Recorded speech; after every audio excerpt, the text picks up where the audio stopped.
Saya Fabio Di Gianantonio, Federal Oltresini Team, saksikan saya di MSGP Channel.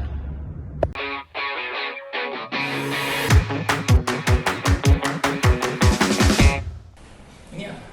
Masuk Google. Ini apa? No comment. No comment ya? No comment. No comment. Kenapa? Kenapa ya orang kalau komplain ya?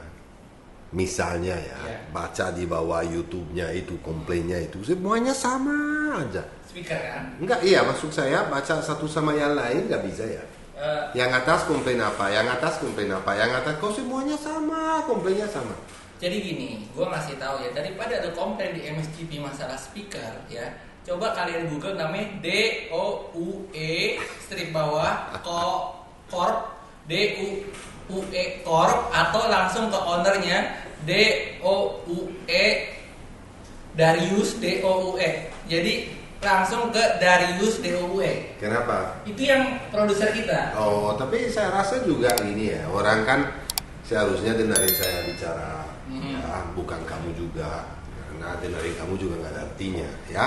Terus? Dengerin saya bicara, itu kan saya udah kasih tahu banyak tentang MotoGP, Moto2, ya oke lah, kita juga audio lagi diperbaiki terus. Kemarin sebetulnya masalahnya kan ada dari AC. Nah, dari AC ya. Tapi betul. waktu kita siaran, kita nggak tahu bahwa masalah dari AC itu karena nggak dengar. Kuping manusia nggak bisa dengar anginnya AC di mic-nya karena mic-nya sangat sensitif. Sekarang kita usaha atau Pak Darius, terima kasih. Oh, terima kasih, bukan Pak Darius. komplain. Ya, jangan komplain. Nah, Cuma terima kalau masih kasih. komplain langsung ke Darius Ya. DUE. Dia itu sediakan Eh, speaker yang luar biasa ini. Iya. Kalau misalnya di rumah dikomplain lagi, tolong pindah di channel yang lain. Emang ada di Indonesia channel yang bicara soal MotoGP? Ada mungkin yang lain. Ya ikut aja yang lain ya. Kalau udah senang ikutin kita. Hari ini aku feel very yellow bro. Yellow. Yellow ya. Aku suka banget yellow. Oh gitu. Yellow itu sangat racing. Sangat racing. Sangat racing dong. Yellow itu berdominasi selama 20 tahun di MotoGP dengan dapat 9 kali title, Juara dunia. 9 kali juara dunia warna kuning. Berarti warna kuning itu apa? Warna pemenang. Iya dong. Betul. Warna pemenang. Betul. Jadi ini pemenang nggak? Ini pemenang. dong. Itu gila sponsor Dan dia motornya katanya- Dija loh. Menang gara-gara dia ini ya bisa ngelewatin angin ya. Jadi dia pakai antangin ya. Tuh, antangin. Ya. Pakai antangin. Ya. Nah, itu dia. Meskipun kemarin P4 dia. P4. Nanti kita bahas. Kita bahas. Tapi aku feel very good. Feel very good. Very yellow.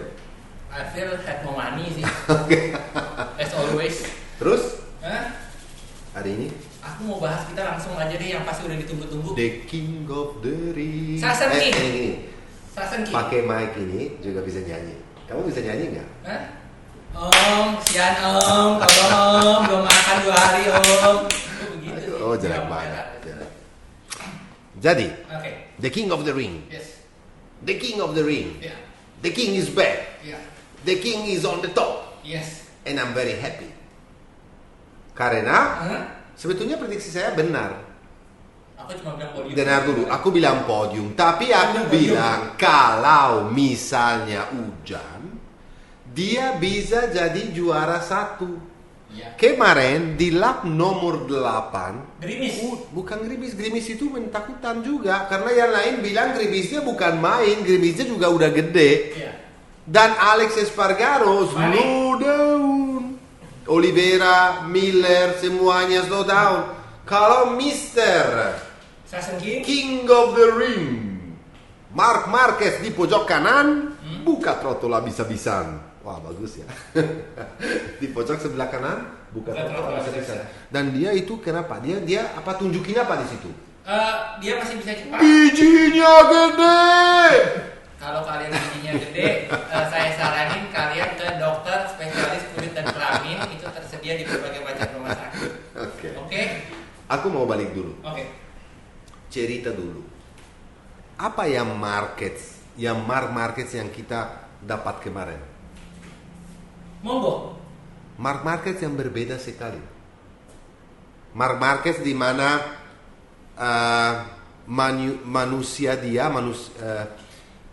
humanity, kemanusiaan dia keluar. Pertama kali saya lihat, ya, kita dapat Marquez yang emosional. Marquez yang berterima kasih sama seluruh tim, berterima kasih sama dokter-dokter, berterima kasih sama orang-orang teman-teman yang dekat dia di momentum di time momentum yang sangat sulit bagi dia. Betul. Karena dia sempat pikir bahwa dia nggak akan balik normal lagi. Sempat pikir begitu. Dengar dia cerita. Dia yang cerita, bukan saya. Dia yang cerita. Kita balik sedikit. Dia itu heret, bikin kesalahan, tapi nggak jatuh. Balik lagi di posisi belakang, nyusul semuanya. Setengah sekon lebih cepat daripada semuanya. Tapi dia sudah di belakang Maverick Viñales, sudah dekat sekali. Udah kelihatan jelas bahwa dia akan lewatin, tapi dia nggak cukup. Dia mau juga tangkap Quartararo di depan sampai dia jatuh. Masalahnya jatuhnya biasa aja. Motornya antam, bau kanan dia dan hancur. Bahunya yang sebelumnya sudah pernah dioperasi beberapa kali karena suka keluar. Oke. Di situ mulai semuanya, mulai kesalahannya. Kenapa? 4 hari kemudian dari operasi dia balik lagi untuk coba balap. Tapi dia nggak bisa. Dia harus give up. Harus give up karena terlalu sakit. Di situ mulai dia punya Calvary. Apa namanya Calvary? Jiwa kesatria. Iya. Dia punya itu sampai infeksi, sampai operasi pertama, operasi kedua, operasi ketiga, infeksi, harus pakai antibiotik banyak sekali untuk sembuh. Sampai satu saat dia itu tahun lalu di rumah waktu nonton MotoGP itu angkat tangan aja. Itu nggak bisa, bro. Sempat dia pikir, wah, bukan cuma aku nggak bisa balap lagi mungkin. Hidup saya akan rusak. Karena aku nggak bisa pakai tangan saya secara normal seperti sebelumnya. Sama kayak pernah terjadi banyak sekali pembalap yang pernah pengalaman begitu dan nggak balik. Salah satu Ben Spies, contohnya Spies ya. Oke. Jadi dia sangat khawatir, takut, sedih, kecewa, ya. Tapi satunya, Marc Marquez tidak pernah tidak pernah never give up. Ya, meskipun itu dia di momentum yang kayak begitu, di time kayak begitu, kamu perlu teman. Perlu keluarga, perlu benar-benar di situ kelihatan siapa temannya yang membangun kembali kamu punya mentalitas, membantu kamu untuk maju, untuk tahan di situasi yang lagi sulit. Karena semua situasi yang sulit satu hari akan bisa jadi lebih baik dan terbaik asal kamu percaya. Itu bukan cuma Marc Marquez yang tunjukin ini kemarin. Di hidup semua orang juga begitu. Sama aja. Jadi kalian di rumah juga never give up. Apapun bisa terjadi dan dibenarin. Coba bayangin Marquez aja loh, juara dunia 8 kali, tiba-tiba the king of MotoGP, tiba-tiba jadi bukan siapa-siapa. Tiba-tiba banyak orang komplain, kenapa dia balik, kenapa dia balik. Dia balik sesudah 4 hari dari operasi karena namanya Marc Marquez. Karena dia dapat green light dari dokter. Dan dia seorang pembalap itu pasti akan usaha dan coba. Itu namanya champion. Aku nggak bisa bilang, pada waktu itu Marquez salah. Memang kita sekarang bisa bilang begitu. Tapi pada saatnya, semuanya dia balik lagi. Jadi apa yang saya dapat dari kemarin itu? Kemanusiaan, benar? Betul. Dari Marc Marquez keluar. Dan beda. Marquez yang sebelum jatuh dan patah, warrior. Dia gak peduli sama siapapun. 8 kali juara dunia. Siapapun mau coba lawanin dia diantam habis-habisan. Bukan cuma di track, tapi dengan mulut juga. Kenapa? Normal. Pembalap yang top seperti Valentino Rossi zaman dulu, mereka arogan. Harus arogan. Ya, I am the king, I am the beast, I am the boss. Jadi yang lainnya dirusakin dulu mentalnya. Dia belajar dari Valentino Rossi juga. Jadi arogan. Tapi Marc Marquez yang kemarin sangat humble, rendah hati. Nah saya suka lihat itu bro, sempat keluar air mata. Dan air mata yang keluar kemarin bukan air mata yang bohong, itu benar. Kenapa? Dari situ dia mungkin bisa flashback, apapun yang terjadi dan kesulitan dia sampai bisa jadi juara kemarin. Saya mau tanya, apakah Marquez sudah balik? Belum bro. Dia kemarin punya kondisi tikungan kiri lebih banyak. Ke kiri dan di lap 8 mulai hujan.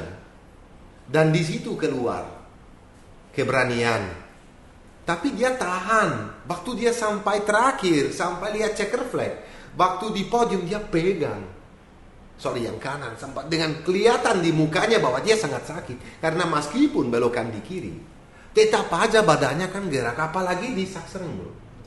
Turunan itu waterfallnya, terus ke kanannya, itu kecepatannya.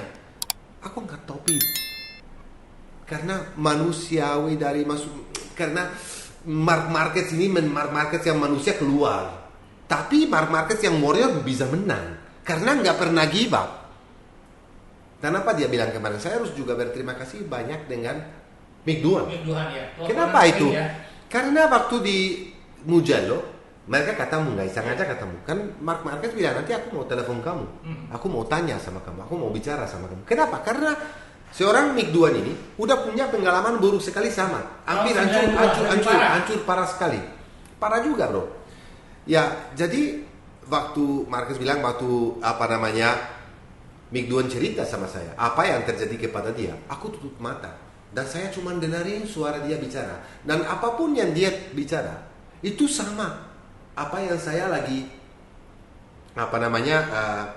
lagi alami lagi alami saat itu. Maksudnya kamu di atas motor, bawa motor tapi nggak bisa kontrol kamu, karena Marquez kemarin nggak bisa kontrol motornya. Kelihatan loh di Barcelona, di Mugello waktu belok ke kanan sering lebar, sering susah. Jadinya motor yang bawa dia dan terjadinya semuanya kepada Mick Doohan. Tapi Mick Doohan bilang, nanti satu saat akan datang saatnya bahwa kamu bisa lagi kontrol kembali. Karena kamu mental juara. Karena champion di dalam kamu tetap ada di dalam kamu.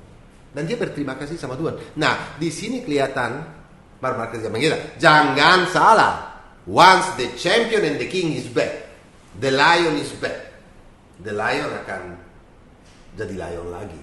Dan sekarang yang jadi pertanyaan adalah banyak yang bilang bahwa di Sachsenring ini ada sirkuit Marquez dan dia juga memang diuntungkan oleh kondisi yang ke sebelah kiri.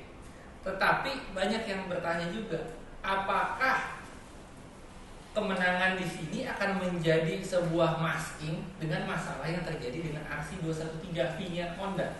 Karena seolah-olah itu emang didesain untuk mereka menang dengan tikungan lebih banyak ke kiri dengan Marquez yang memang udah enggak juga lah bro, enggak juga. Honda itu tetap punya masalah. Enggak bro, begini. Ya harus diperbaiki. Gini bro, gini. Ini waktu Barcelona ada beberapa perbaikan juga. Beberapa juga parts baru dan bisa dibilang bahwa Marc Marquez step back. Iya. Dia pakai motor 2019 tuh. Oh iya betul. Pakai motor 2019. Kenapa? Dia bilang, kemarin motor baru yang motor 2020 atau 2021 dia nggak ngerti. Dia nggak bisa tahu bagus atau tidak motor itu. Karena dia sendiri lupa gimana rasanya bawa motor selama 1 tahun. Dia harus balik punya feeling yang zaman dulu. Dan untuk melakukan itu dia pakai motor 2019. Dan ini akan dilakukan sampai akhir musim. Iya, waktu di Barcelona juga testing 2019 untuk membelajar dan mengerti. Dan mereka step. Ya. Artinya apa? Bahwa memang motor ini susah. Dan memang motor ini dibangun dengan karakteristik Marc Marquez. Bukan untuk belok di kiri. Karena zaman dulu Marquez belokan kiri, belokan kanan dia selalu menang bro. Ya lah, memang favorit dia ke belok ke kiri. Belokan di kiri dia dari dulu ya. Dia di Sachsenring menang terus, di Aragon menang terus, di Amerika menang terus, di Valencia dia menang terus. Karena semuanya kan belok ke kiri. Tetapi di kanan juga kuat. Di kanan kalau nggak saja jadi nomor 1 dia jadi nomor 2. Jangan salah. Jadi itu bukan masalahnya mau motornya dibangun untuk belok kiri, tidak. Bukan, maksud kita tuh apakah dengan hal ini membuat seolah-olah masalah yang dihadapi oleh Honda itu jadi hilang? Enggak kan? Ya enggak hilang. Tapi mereka mereka itu akan motornya sebetulnya nggak bisa dibilang kemarin gagal development. Apakah motor yang gagal atau pebalap yang lainnya yang dipilih yang gagal, bro? Karena Aku mau tanya, data meskipun saya setuju dengan kamu, motor ini dibawa champion juga. Seorang namanya Jorge Lorenzo nggak bisa membawa motor ini, ya. Kalau yang lainnya Carl Crutchlow ya lumayan, tapi sering jatuh juga, sering punya masalah dengan front handnya. Alex Marquez rookie tahun lalu, tahun ini juga nggak bisa perform, malah lebih bagus tahun yang lalu. Kalau Nakagami kemarin tiba-tiba hilang, katakanlah perform. Paul Espargaro harus malu karena dapat lebih daripada 14 sekund loh. Iya. Selesai 14 sekund di belakang Marc Marquez. Marc Marquez dengan cuma 1,5 tangan. Halo, aku pakai cuma 1,5 tangan loh. Dan menang.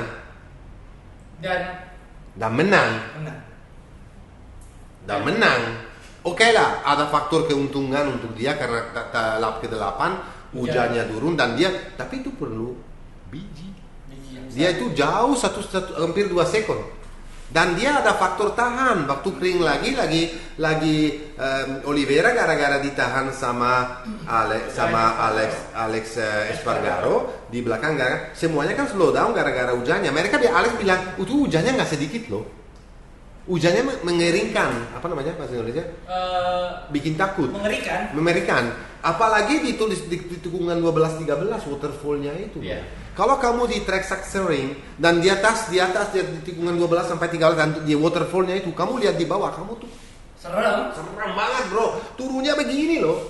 Marquez itu turun dari situ kayak nggak ada besoknya. There is no tomorrow. Full throttle. Downhill, hujan. Itu artinya apa? Dia kemarin punya kesempatan untuk menang dan ambil risiko. Waktu hujan dia jauhin semuanya dan dia tahan sampai Oliveira sempat mendekat banget loh di bawah 1 sekund. Yeah. Tetapi ban dia habis. Di situ Marquez buka lagi dengan susah payah, dengan sakit karena waktu terakhir tapi dia mau menang. Itu mental juara keluar. Itu dia kirim pesan kepada semuanya yang lain bahwa kalian jangan terlalu senang. Karena aku ini akan balik lagi. Di sini aku cuma tunjukin sedikit bahwa saya masih punya speed, cuman gak bisa menang gara-gara kondisi fisik saya. Mungkin nanti di Belanda juga sulit kembali karena kebanyakan tikungan di kanan. Tetapi, bro, hati-hati kalau Marc Marquez di Belanda bisa naik podium ya. Kalau dia bisa naik podium di Belanda dan habis itu ada 1 bulan istirahat, yang lainnya harus hati-hati banget. Kalau kita bicara Marc Marquez, harus hati-hati juga. Quartararo juga harus waspada, bukan gara-gara Marc Marquez doang. Harus waspada gara-gara comebacknya KTM ini. KTM ini bahaya. Dan kalau kita mau bicara sedikit soal Miguel Oliveira ya? Kita Miguel Oliveira sama juga tiga-tiganya ya. Kita bahas podium itu. Kalau saya bilang Miguel kemarin kesalahannya Miguel itu adalah itu. Waktu seharusnya dia buka throttle dan lewatin Alex Espargaro dia juga tahan. Tapi dia embol loh. Dia rendah hati, dia bilang, wah waktu Marquez hujan itu buka throttle aku tuh nggak bisa. Aku juga mikir. Cuman satu orang yang bisa waktu hujan punya pace-nya Marc Marquez. Tapi masalahnya dia start dari terlalu belakang. Itu namanya Pecco Bagnaia. Nanti kita bahas soal itu. Selain dia itu nggak ada yang lain. Ada. Siapa bro? Ada. Dia sama kencengnya dengan Marc Marquez. Bruno Asu. Bukan. Oh bukan. Siapa? Maverick Vinales. No, dia bukan di lap itu. Dia di balapan itu sama kencangnya loh. Udah. Enggak, di belakang dia bisa 122, bukan bisa seperti begitulah. Udahlah. Jangan bikin saya bingung dong. Itu bicara sama Vinales lagi tiba-tiba. Nanti kita bahas soal itu. Soalnya nanti mungkin episode berikutnya karena itu penting sekali. Aku sekarang mau bahas Oliveira. Tapi Oliveira saya angkat topik karena dia waktu dia nyusul sampai di bawah 1 sekund deketin Marquez terakhir itu dia banyak udah habis, dia udah bilang oke lah, daripada aku jatuh, daripada aku nggak dapat nilai, aku mendingan urutan P2 ini bagus loh. 20 poin. Di 3 race terakhir dia dapat 2 P2 dan 1 P1 ya. Dia dapat poinnya lebih banyak dari Quartararo. Betul. 14 poin lebih banyak dari Quartararo di 3 race terakhir ini. Betul. Artinya apa? Championship ini masih panjang, bro. Dan Masih bisa nyusul dengan kondisi KTM kayak begini. Dengar dulu. Mugello very fast track. Barcelona ok fast, similar kepada Mugello. Tapi Sachsenring beda jauh dari dua-duanya. Dan KTM bisa perform di tiga-tiganya. Sangat bahaya. Kenapa? Seorang Brad Binder juga kemarin start dari belakang. dari belakang sekali bisa P4 Ya. dan naik juga. Artinya apa? Di lima pertama ada 2 KTM di posisi 1 dan di posisi nomor 4. Ya. Itu bahaya, bro. Karena bintangnya sebetulnya di KTM dari dulu pikirnya itu Brad Binder. Betul. Memang dia bintang, dia talenta luar biasa. Kalau Dia Miguel Oliveira juga talenta, tetapi mungkin dia perlu waktu untuk waktu panas. Tapi sekarang ini dari tahun lalu juga lagi tunjukin bahwa semuanya bahwa dia memang pantas jadi di KTM, pantas jadi leader sekarang ini. Karena dia meskipun ada 54 atau 54 ya. 54 poin. 54 di belakang Quartararo, tapi menurut saya nggak boleh terlalu senang juga. Yamaha hati-hati karena kesalahan sedikit dan menang 1 kali udah ditangkap. Nanti kalau udah di belakang Lain lagi cerita. Tapi kalau kita membahas dari musim lalu, kita nama Joan Mir itu baru muncul itu di pertengahan musim lalu. Ya. Joan Mir kan tidak ada yang membahas tuh Joan Mir. Baru muncul dia naik gaspol di menuju pertengahan sampai maksudnya Oliveira juga bisa begitu. Apakah Oliveira akan seperti ini? Oliveira udah mulai lakukan itu. Sekarang kepintaran dari Quartararo, dan Quartararo kemarin pintar sekali, bro. Kenapa? Dia tahu bahwa pace-nya Oliveira lebih bagus daripada dia. Dia tahu Yamaha yang paling bagus kemarin di Sachsenring cuman Yamaha dia. Yeah. Yamaha yang lain ke laut semua. Yamaha yang lain dari dulu di Sachsenring nggak pernah menang dan punya masalah. Ya, kecuali sama ya, tapi 2009 jauh, men. Yang kebanyakan menang di situ Honda sebetulnya. Sebelum Marquez yang menang di situ 3 kali Pedrosa ya. Jadi untuk Yamaha itu track yang sangat sulit, di mana sulit perform juga, ya.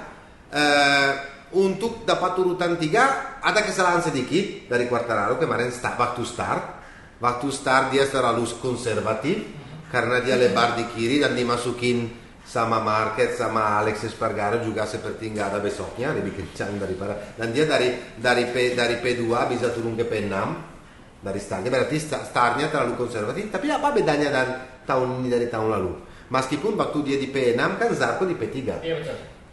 Kalau tahun lalu dia kehilangan konsentrasi, kehilangan fokusnya, dan dia bisa jatuh, atau bisa kacau, atau bisa mundur lebih belakang lagi karena dia kan sangat emosional orangnya. Kalau sekarang dia udah belajar, dia tahan, cari podium, pelan-pelan naik sampai selesai ketiga. Di tiga dia sudah oke, karena dia bilang waktu diwawancara dia bilang tujuan saya hari ini selesai di podium dan selesai di depan Ducati semua.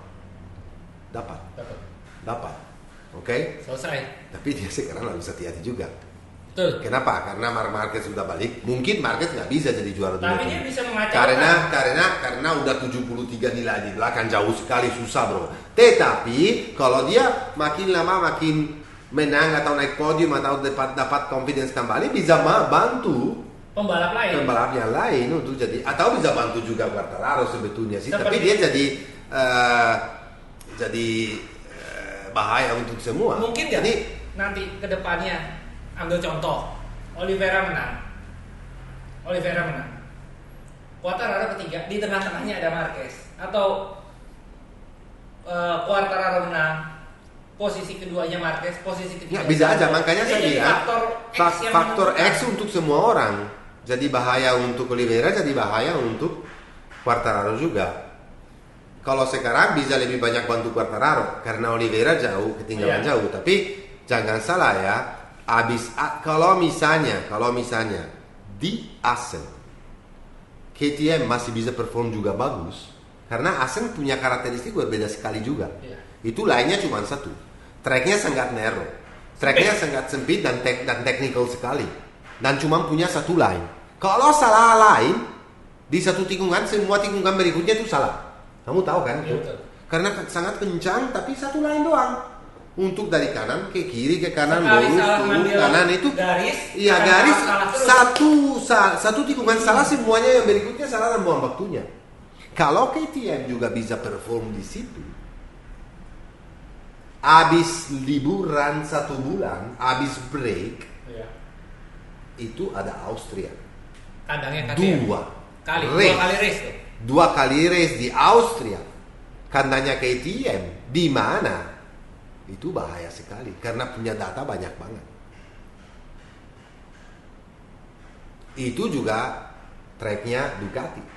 Kalau Ducati bisa perform di Assen, hati-hati Yamaha karena di Austria itu kamu tahu sendiri, sering sekali menang dan punya power karena perlunya speed dan akselerasi out of the corner. Karena mereka ada track lurus. Ya, dan siapa motor paling bagus untuk lakukan itu?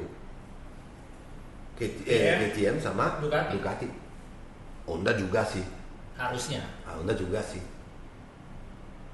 Tapi yang sekarang fighting untuk championship adalah KTM sama Ducati. Jadi untuk Yamaha juga harus hati-hati karena sekarang ini Yamaha selain Fabio Quartararo itu yang di depan nggak ada lagi. Nggak ada, dia hanya dikeroyok. Dan kayaknya kita untuk sesi ini MotoGP udah banyak banget. Aku mau gerak dulu ke Moto2. Tim Federal Oil Gresini dan juga disponsori oleh Gresini dan disponsor oleh Antangin kuning.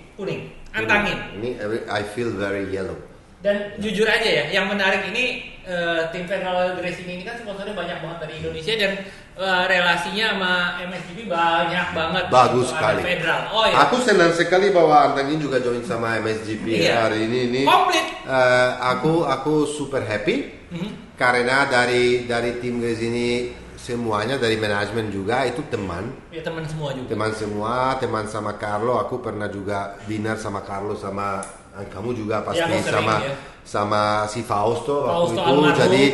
Jadi kita part of Gresini team sama sponsor dari Indonesia kayak Antangin dan Federal Oil itu bikin saya sangat-sangat bangga dan sangat senang jadi part of this team ya, karena sesuatu banget menurut saya. Jadi kalau kita jangan salah, tahun depan ya tim Gresini itu akan muncul di MotoGP dengan Mr. Fabio Di Giannantonio dan Enea Bastianini. Kelihatannya begitu. Sudah pasti. Sebenarnya kita nih, aku tambahin dulu sebentar. Boleh, silakan. Aku ketemu sama Pak Patrick, CEO-nya Federal Oil. Jadi kalau banyak ditanya musim depan seperti apa, Carlo juga udah ngomong, tim Gresini itu kembali pakai Ducati dengan Fabio Di Giannantonio dan Enea Bastianini, juara dunia Moto2 ya. Enea Bastianini itu Enea Bastianini belum 100%, belum 100%. Masih ada sedikit yang lagi diatur kontraknya. Ya. Sponsor utama adalah Flexbox, sponsor kedua adalah Federal Oil. Tapi itu nanti kita akan ada edisi spesial untuk membahas peresmian mereka dengan Gresini di. Ada yang jualan di luar. Ada yang jualan. Jangan komplain lagi karena ada yang jualan di luar. Mungkin sekarang Mike ini jadi sensitif banget. Dia nyari nafkah loh ya. Nyari nafkah loh. Oh iya, terus. Nah, dan kita lihat aja. Dan yang menarik dengan adanya Antangin, MXGP itu udah benar-benar seperti jadi Gresini. Sponsornya ada Federal Oil, ada Bolt Riders, sekarang ada Antangin. Udah. Literally kita nih versi tim Gresini versi YouTube. Jadi apa yang ada di Gresini ada di MXGP. Terus ada Fabio Di Giannantonio dan Office Boy. Gue salah set. Gue salah set. Aduh, Office Boy. Nah, ada air nggak Mas? Ada. Silakan minum Pak. Olinya ya. Enak ini. Boleh enak ini. Enak ini. Ada beneran lo di dalam? Ada beneran. Bener ada. Oke, terus. Terus, nah sekarang kita mau bahas Fabio Di Giannantonio. Musim ini dia sudah sekali naik podium dan dia sudah juara seri. Kemarin dia start kedua, finish keempat. Dan setiap kali dia perform, banyak yang bilang ini tim merah putih dengan Federal Oil. Dan ada satu lagi, dia itu kencang di slipstream karena dia ada antangin. Dan itu udah selalu jadi pembicaraan. Wah, Dija kencang karena dia minum antangin, jadi dia nggak butuh slipstream. Itu bisa jadi bro. Itu bisa jadi. Mungkin ya? benar. Mungkin Aku mau benar. coba juga nanti. Dan race kemarin dia start kedua, finish keempat. Menurut Matteo gimana? Menurut saya itu maksimal yang dia bisa dapat kemarin. Menurut saya itu dia sangat bijaksana karena habis 2 kali DNF, 0 point. Dia itu di posisi 4, dia sebetulnya dia masih bisa melawan Marco Bezzecchi. Tapi untuk melakukan itu dia harus ambil risiko terlalu tinggi. Dia coba, tapi lihat bahwa responsnya dari Bezzecchi gila-gilaan. Kadang-kadang pembalap itu harus mengerti bro, bahwa kalau datang dari 2 kali DNF dan 2 kali nggak dapat poin itu kan dia kepentingan untuk dia banyak. Ya tahun depan kan dia naik di MotoGP. Selain itu dia membawa nama sponsor seperti Antangin dan Federal Oil, dan di situ untuk dia performa poin penting. Jadi urusan kemarin selesai di urutan di P4 itu menurut saya bijaksana dan bagus sekali. Karena karena yang selesai di depan juga bukan kaleng-kaleng bro. Oh ya, bukan kaleng-kaleng. Ya kalau kita mau bicara juga hasilnya dari yang lain, kita mau bicara Moto2 ya, fair juga ya. Kalau untuk Remy kita harus angkat topi. Saya pakai topi. Karena bro dia itu udah 3 kali menang berturut-turut dan 4 kali menang tahun ini. Dan dia itu punya rekor sekarang, rekor baru. Di 8 race pertama punya 164 poin. Tidak pernah ada di historinya Moto2 yang lakukan sebanyak poin dia selama 8 race awal. Jadi bagus. Dan Remy itu kerja keras sekali karena dari sebelumnya selalu dapat motornya yang jelek banget. Betul. Dan karena bapaknya, kalian tahu nggak siapa bapaknya? Namanya Wayne Rainey. Wayne Gardner. Oh sorry, Wayne Gardner. Kok Wayne Rainey sih? Beda Pak. sorry. Amerika, Pak. Kenapa? Semuanya tahu kenapa? Nama aja yang sama. Kenapa bapaknya Wayne Gardner? Remy Gardner, Wayne Gardner 2 kali juara dunia. Omnya Bruce Wayne. Seharusnya enggak gini bro. Orang kebanyakan pikir gini. Mungkin ada kebantuan dari bapaknya. Oh iya pasti. Mungkin ada, tapi tidak. Bapaknya sangat keras sekali sama Remy. Dia itu dari awal karir disuruh pakai motor paling jelek. Tahun lalu aja kan waktu sebelum pindah ke dia masih pakai motor tua yang tahun sebelumnya. One XOX. Iya, dan dia juga susah payah untuk bisa perform dan naik. Makanya tahun ini dia dapat sekali di hidup dia dapat tim yang luar biasa dengan motor yang luar biasa dengan tim yang punya pengalaman yang sangat sempurna. Dia bisa langsung jadi berdominasi. Dan kalau kita bicara soal kemarin apa terjadi dengan Raul Fernandez, itu gini bro, enggak gini. Remy dorong habis-habisan. Waktunya Remy awalnya lap awalnya itu 1-2-3. Itu Raul Fernandez di overtake sama Remy, dia masih mau ikutin Remy, nggak mau lepas. Waktu masukin di turn number 5 itu, dia itu kencang sekali. Waktu dia lepas rem depan, ya aku kasih tahu kenapa dia jatuh. Dia lepas rem depan karena di apex masih di. Jangan salah, kalau orang bilang ya bahwa di motor balap nggak bisa rem dengan rem depan di dalam tikungan, itu salah. Itu bisa. Itu bisa. Harus hati-hati sekali. Tapi braking sampai apex, aku braking sampai apex baru dilepas. Waktu dilepas karena rolling speednya dia terlalu cepat, roda belakang mendorong roda belakang dan dia jadi low side. Itu istilahnya hilang depan. Oke? Low side gara-gara rolling speed ya, waktu dilepas rem depan. Kenapa dia lakukan itu? Karena dia nggak mau lepas dari Remy dan Remy lagi dorong gila-gilaan. Normal. Itu namanya rookie. Rookie ini lagi luar biasa. Dia di championship tadinya cuma 11 nilai di belakang. Remy. Sekarang dia jadi 36 nilai, tapi masih terbuka banget karena kan masih panjang sekali. Dan jangan salah guys ini, kalau Remy Gardner itu udah 5 tahun di Moto2, meskipun dia pakai motor jelek banget sebelumnya, Dan di 5 tahun itu punya pengalaman yang sangat-sangat banyak. Kalau Raul Fernandez, pengalamannya Raul Fernandez di Moto2 adalah cuma 8 race. Oke,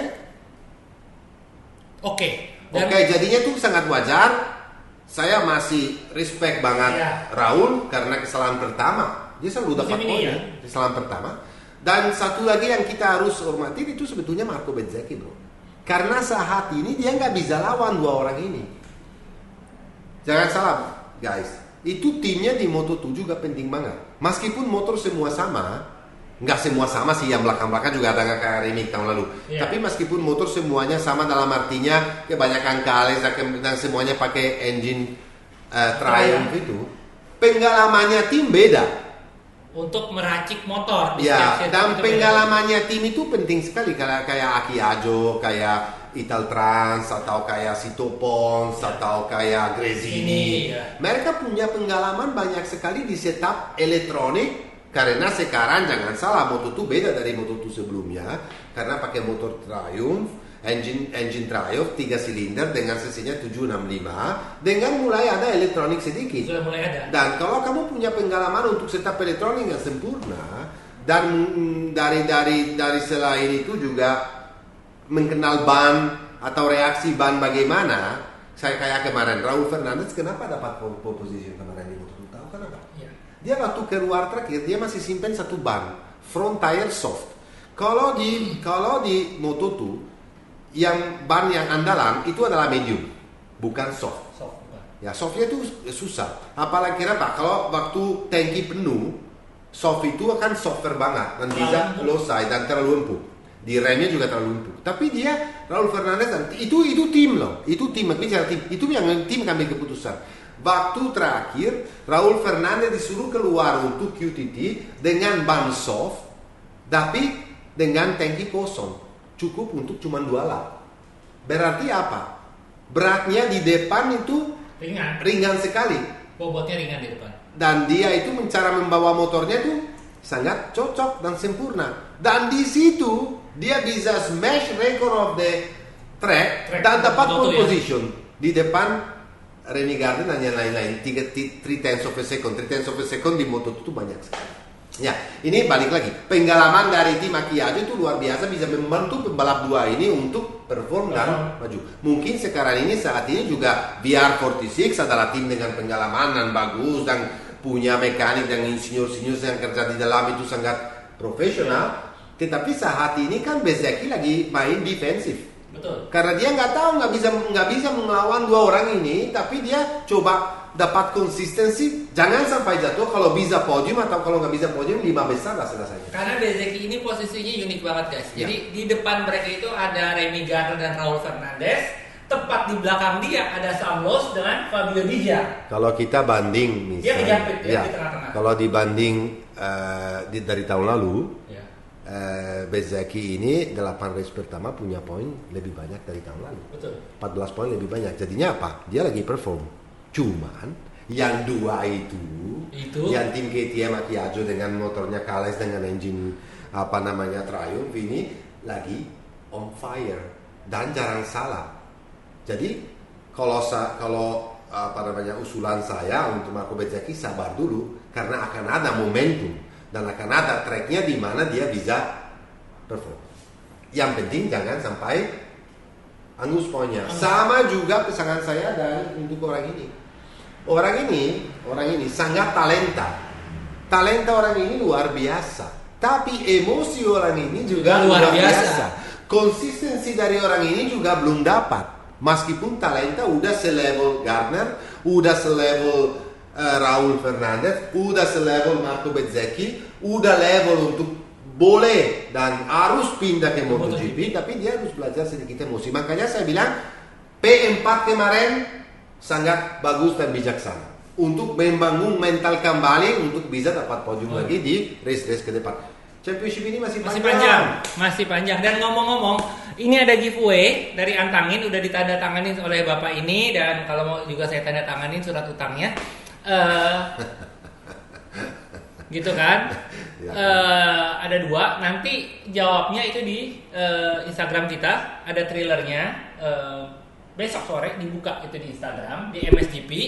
Syaratnya gampang banget. Pertama, subscribe kita dulu. Lu nggak subscribe nggak boleh. Kedua, lu follow Instagram Antangin, ya, Antangin. Antangin. Antangin. Antangin. Coba ngomong lagi. Antangin, benar nggak? Oh benar.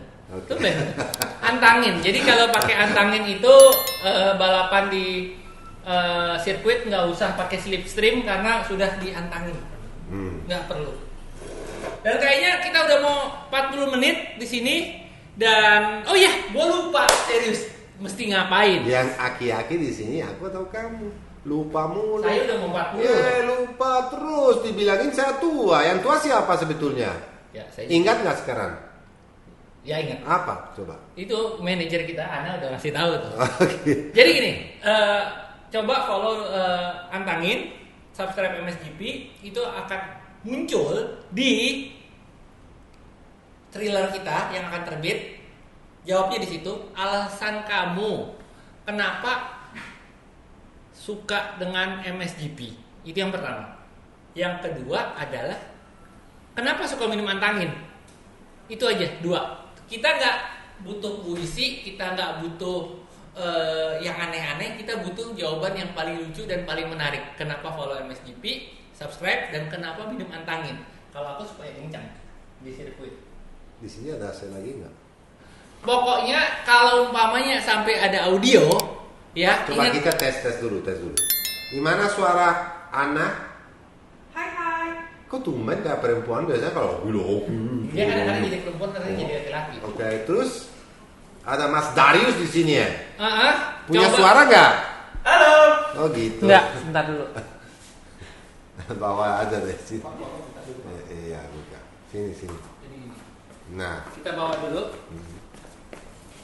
nah ini orangnya. Ini orangnya, ini produser kita, ini di studio kita. Kalau Bapak protes dengan kualitas audio, Bapak ingetin orang ini ya. Dia motornya MV Agusta.